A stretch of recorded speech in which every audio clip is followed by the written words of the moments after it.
వేములవాడ నియోజకవర్గంతో పాటుగా ఈ ప్రాంతానికి అంతటికి శుభదినంగా పరిగణించక తప్పదని చెప్పంటున్నాను.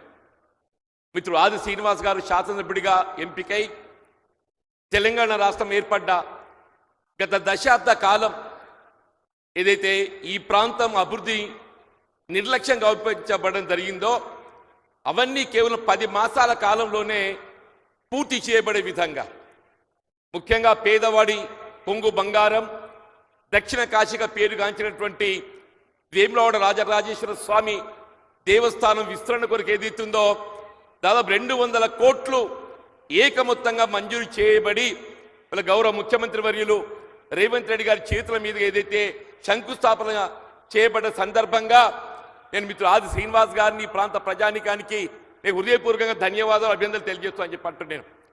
ఈ కార్యక్రమంలో పాల్పంచుకుంటున్నటువంటి వివిధ హోదాల్లో ఉన్న మంత్రివర్యులు, శాసనసభ్యులు, శాసన మండలి సభ్యులు, వివిధ హోదాల్లో ఉన్నటువంటి కాంగ్రెస్ నాయకులు, ముఖ్యంగా వేములవాడ నియోజకవర్గ పలు ప్రాంతాలకు తరలి వచ్చినటువంటి కాంగ్రెస్ కార్యకర్తలు, అభిమానులు, ఆడబిడ్డలకు అందరికీ హృదయపూర్వకంగా నమస్కారాలు చెప్తూ ఎక్కువగా సమయం తీసుకోకుండా వాస్తవంగా ఏదైతుందో విద్యార్థులు, నిరుద్యోగ యువత ఉద్యమాలతోని సాధించబడ్డ తెలంగాణ రాష్ట్రం గత దశాబ్ద కాలం మిగులు బడ్జెట్తో ఏర్పడబడ్డ తెలంగాణ రాష్ట్రం అప్పులు ఊలగినట్టబడి వీళ్ళ అభివృద్ధి నిర్లక్ష్యం గావిత బట్టంతో ఏదైతుందో మొన్నటి 23 ఎన్నికలు ఏదైతుందో తెలంగాణ రాష్ట్రాన్ని ప్రసాదించినటువంటి యొక్క ఆ సోనియా గాంధీ గారి నేతృత్వంలో కాంగ్రెస్ పార్టీ మాత్రమే ఏదైతుందో మన కళలను నెరవేరుస్తుందని చెప్పని రాష్ట్రంలో కాంగ్రెస్ ప్రభుత్వం ఏర్పాటు చేయబడే విధంగా మీరు జీవించటం, గౌరవ ముఖ్యమంత్రి రేవంత్ రెడ్డి గారు ఏదైతుందో మరి వారు బాధ్యతలు చేపట్టడం,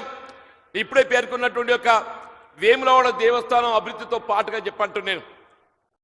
వీళ్ళ మహిళలు, ఆడబిడ్డలు ముఖ్యంగా వారికి ఏది ఇస్తుందో ఉచిత రవాణా సౌకర్యమే కానివ్వండి, 200 యూనిట్ల వరకు ఏది ఇస్తుందో ఉచిత విద్యుత్ సౌకర్యమే కానివ్వండి, గృహ అవసరాలకు 500 రూపాయలకే కుకింగ్ గ్యాస్ సరఫరా కానివ్వండి.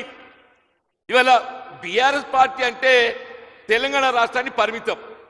ఇలా భారతీయ జనతా పార్టీ జాతీయ స్థాయిలో విస్తరించబడి ఉన్నటువంటి ఒక పార్టీ. మీరు ఎక్కడైనా మీరు పాలిత రాష్ట్రాలలో మహిళలకు ఉచిత రవాణా సౌకర్యం కల్పిస్తున్నారే? మీరు ఎక్కడైనా ఏదైతుందో 200 యూనిట్లకే ఉచిత విద్యుత్ సరఫరా చేస్తున్నామని చెప్పడుతున్నాను. అట్లా ఏదైతున్నదో 500 గ్యాస్ మీరు కల్పిస్తున్నామని చెప్పడుతున్నాను.